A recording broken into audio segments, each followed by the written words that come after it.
¿Qué tipo de liderazgo existe en nuestras iglesias? ¿Cómo se eligen a estos líderes? Incluso, ¿cómo elegimos a los pastores? ¿Cómo elegimos a aquellos que están frente a la congregación, frente a una congregación con la responsabilidad de transmitir la palabra de Dios, no de acuerdo a nuestros o a sus criterios, sino total y absolutamente a los criterios de la Escritura guiadas por el Espíritu Santo? Yo quisiera preguntar cuál y cómo ha sido nuestro llamado. ¿Por qué nos eligió el Señor? ¿Somos seres distintos a los demás, al resto de la congregación, como pastores o como líderes de la iglesia? Y eso nos permite separarnos cada vez más del mismo pueblo que se congrega cada domingo, al cual hemos sido llamados a liderar o a pastorear o a ministrar. Debe cumplir con una serie de requisitos, lo decimos. Aquel que ha sido llamado al servicio pastoral, ir al seminario, ser ordenado, pasar por un riguroso control y evaluación, dejando a un lado, y quiero decirlo así, la oportunidad de que cualquier hermano pueda ser llamado a ejercer el maravilloso ministerio del pastorado o de liderazgo en la iglesia. Hablo en este caso específicamente a los que hemos sido llamados a un pastorado laico. ¿Qué tipo de pastorado entonces se apega más a las Escrituras? ¿Qué tipo de llamado se apega más a las Escrituras? Digo, no es mi intención meterme en las profundas aguas de la discusión acerca de los requerimientos que deba tener alguien para ser pastor, o el proceso por el que tenga que pasar alguien que ha sido llamado para el ministerio pastoral. Solo quiero mencionar que si le diéramos la oportunidad a tantas y tantos hermanos que están dispuestos a servir a la iglesia, estoy seguro que tendríamos pastores usados con el poder del Espíritu Santo y que no detendrían nada el crecimiento de la iglesia. Hombres que no tienen un trasfondo religioso, y ni siquiera, atreviéndome a decirlo, permítame hacerlo así, una predisposición a satisfacer una religiosidad establecida, sino una genuina convicción de seguir los pasos de Cristo y con su testimonio establecer la congruencia y la coherencia del llamado al que fueron elegidos. Este mismo fue el criterio que Jesús siguió para elegir a sus 12 discípulos, a su gente más cercana, aquellos hombres que precisamente por ese trasfondo no traían prejuicios ni dogmas que les impidiera comprender y asimilar las enseñanzas de Jesús. Porque si no hubiera sido así el objetivo del llamado, el Señor entonces hubiera llamado a los más eruditos fariseos, a los doctores de la ley. Pero no fue así. Con este contexto, vayamos a partir de hoy a conocer a cada uno de los discípulos que Jesús llamó, a sus amigos, a los amigos de Jesús, al círculo más cercano, y logremos comprender el porqué de la elección. Vamos primero a conocer sus nombres, ¿vamos? Acompáñenme. Y me quiero basar en Lucas. Además de los otros 2 evangelios, a excepción de Juan, otros 2 evangelios hablan acerca de los 12 apóstoles, de los 12 discípulos. Vean lo que dice Lucas 6, 13 al 16. Los voy a nombrar así como están apareciendo: Simón, Andrés, Santiago, Juan, Felipe, Bartolomé, Mateo, Tomás, otro Santiago, Simón el celote, no Simón Pedro, Judas, el hijo de Santiago, y Judas Iscariote. Es indudable que cuando estudiamos la vida de cada uno de ellos, y que lo haremos dentro del transcurso de estos podcasts y de este periodo de estudios, nos empezaremos a fascinar por las características y personalidad de cada uno de ellos. Ellos son como nosotros y como muchos que conocemos. Pero lo más interesante, y que lo vamos a ver en esta serie pues, de podcast, es que en mucho no podemos identificarnos con algunos o con todos. Nos vamos a identificar. Son personas reales y vivos, con lo que estoy seguro, insisto, que nos vamos a poder identificar, llenos de defectos y debilidades como tú y yo, así como llenos de virtudes como tú y yo. Muchas de sus características, sus logros, han quedado registradas en la Escritura. Eventos fascinantes que nos mueven a invitar y que nos invitan a conocerlos profundamente. Ninguno de ellos, era reconocido por sus estudios o que haya sido un erudito, mucho menos por su gran conocimiento. Por eso te digo que terminan siendo gente común como tú y yo. Lo más fascinante es que vivían al margen de cualquier sistema religioso, sistema que lo pudiera influenciar, y por eso entonces no poder entender y captar precisamente el mensaje de Jesús. Cometían errores, les fallaba de pronto la fe, olvidaban lo que su maestro les había enseñado, como tú y como yo. ¿Recuerdan a Pedro? El mejor ejemplo, testarudo, necio, caprichoso. Incluso Jesús lo describe de esta manera en Lucas 24, le dice, entonces les dijo, ¿qué necios son?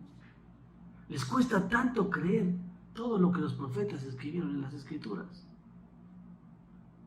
Si tratáramos de describir las funciones u oficios de cada uno, y que lo vamos a ver detalladamente al transcurso de este tiempo, pudiéramos decir que se dividían uno de ellos como un radical, un celote, decidido a derrotar al gobierno romano, un recaudador de impuestos, prácticamente un traidor del pueblo judío, 4 pescadores, posiblemente 7, muchos se conocían desde niños, el resto comerciantes y artesanos. La mayoría eran de Galilea, una región dedicada a la agricultura y al comercio. Pero a pesar de ser hombres llenos de fallas y debilidades de carácter, impulsivos, después de la ascensión de Jesús, se convirtieron en hombres que impactaron profundamente en la vida de mucha gente, tremendamente. Y su influencia fue de tal manera, y es por lo que ahora podemos conocer al Evangelio, que no se detuvieron a dar las buenas nuevas por todo el mundo. Ese había sido su llamado. Los 12 fueron seleccionados y llamados personalmente por Jesús. Él los conocía perfectamente como solo su Creador pudiera hacerlo. Por supuesto, Jesús sabía cómo tratar con cada uno de ellos por lo mismo. Pensemos en algo, con una perspectiva humana, la propagación del Evangelio y el establecimiento de la iglesia dependieron de estos 12 hombres, cuyas características más notables es que eran hombres sencillos. Jesús les enseñó específicamente lo que tenían que saber y después aplicarlo. Doctrina, teología, las Escrituras, y cómo no, si Él las escribió, en todo su contexto. Fue un breve tiempo, pero intenso programa de discipulado que estos hombres tuvieron con Jesús. Si consideramos que desde su bautismo hasta su resurrección, podríamos decir que fue un periodo de 3 años. Después de la resurrección, 40 días. Eso significa que estos 12, cuyos trasfondos eran de negocios mundanos y ocupaciones terrenales, tuvieron un poco más de 18 meses de preparación para llevar a cabo el tremendo y monumental llamado al que habían sido. No había sustitutos, eran 12 titulares sin reservas. No había plan B, no había algo que si alguien se zafaba o si la mitad se iba o ya no quería seguir, ya no había. Es curioso cómo las escrituras los llaman de dos maneras. En una parte les dicen discípulos, que en griego la palabra es matetes, que significa aprendices o estudiantes. Mateo 10:1 lo dice. Jesús dijo a sus discípulos, les dijo discípulos, pero también les llama apóstoles, apostoloi en griego, que significa mensajeros o enviados. Claro, hoy cualquiera se hace llamar apóstol, nada más porque quiere. Y nada que ver con el significado que tiene que ser, lo que significa lo que es ser un apóstol. Y por último, los 12 fueron llamados a un cargo específico, el de ser apostolois. Hechos 14:14 lo muestra, inclusive habla de Pablo y de Bernabé, cuando dice, cuando los apóstoles Pablo y Bernabé oyeron lo que pasaba. Incluso las epístolas dejan claro que el apóstol Pablo fue igualmente llamado a ocupar esta posición, este cargo apostólico especial. Apóstol de los gentiles, lo dice en Romanos 11:13. Pero reconoce algo también Pablo en 1 Corintios 15:8 y dice que es como si hubiera nacido en un tiempo que no le correspondía. La versión 60 habla y dice que se siente como si fuera un abortivo. No le correspondía nacer en ese tiempo, pero así fue su llamado. Qué difícil entender que el llamado personal que Dios nos hace para servirle no tiene que ver con nuestra preparación, ni con nuestro trasfondo religioso. Tiene que ver con nuestra sencillez de corazón y con el deseo de servirle. Sin embargo, también los 12 acogieron a Pablo como discípulo, lo reconocieron como apóstol. En 2 de Pedro 3, de 15 al 16, Pedro lo dice muy claramente, y también como nuestro amado hermano Pablo, lo reconocían a él. La función de cada uno de ellos, incluyendo a Pablo, significaba una posición de liderazgo y autoridad de enseñanza. La enseñanza de los apóstoles fue la norma de la iglesia hasta antes que tuviéramos el Nuevo Testamento. Empezamos por los nuevos convertidos en Pentecostés a recibir el Espíritu Santo que los empujó a emprender y a cumplir con ese llamado. Fue entonces que recibieron el poder para poder cumplir con este llamado. Hechos 2:37 decía que las palabras de Pedro traspasaban el corazón, imagínense.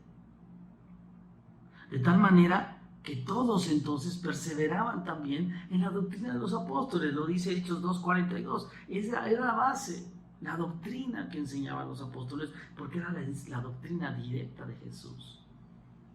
Y si quisiéramos concluir definiendo qué representaban ellos, pudiéramos decir que eso en un sentido real son el fundamento de la iglesia cristiana.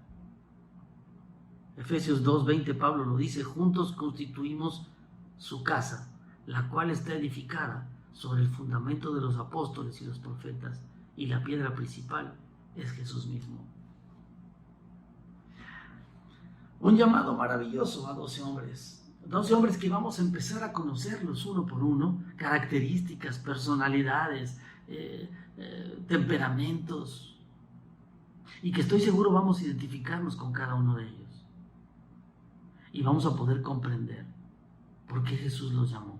Y entonces al final de toda esta historia, de toda esta aventura, podremos identificar si el llamado que tú tienes es un llamado a servir al Señor, convencido de que no es por tus capacidades, sino por la sencillez de tu corazón. Así que iniciemos este maravilloso viaje para conocer pues la personalidad, caracteres, temperamento de cada uno de estos tremendos hombres que, llenos del Espíritu Santo y llenos de sencillez y de humildad, decidieron seguir a Cristo y llevar las buenas nuevas de salvación a todo el mundo, no con sus fuerzas, sino con el poder del Espíritu Santo. Acompáñenos, estaremos publicando estos podcasts en periodos continuos para que usted pueda conocer a cada uno de estos maravillosos hombres. Nos vemos pronto, que Dios los bendiga.